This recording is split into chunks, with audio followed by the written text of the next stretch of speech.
Okay, well, there it is. The first part of the generator's back together, and I ended up replacing my original plan. I was going to replace plate 3 was the one with the bad bearing, and I was going to go ahead and replace plate 4 also, even though the bearings were okay.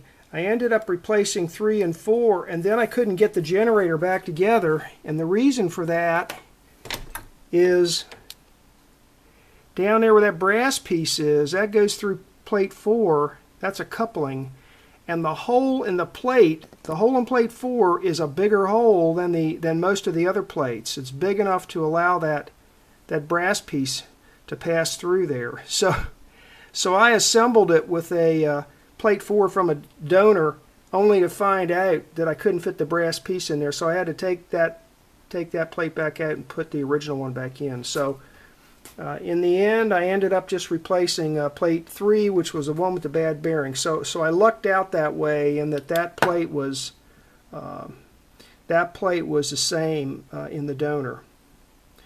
So there's the tone wheel. Now at this point, it just slides back and forth like all the other ones do. So getting ready to go on a camping trip, and when I get back from the camping trip, I'm going to continue on. I need to reassemble it. I need to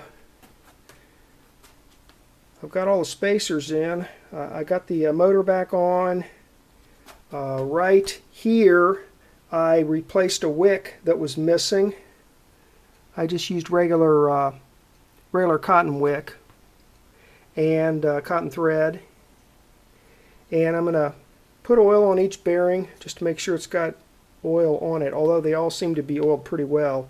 Then I'm going to put the pole pieces back on the sides, and then I'm going to set the whole thing back into the metal frame that it sits on that holds the motor, the run motor.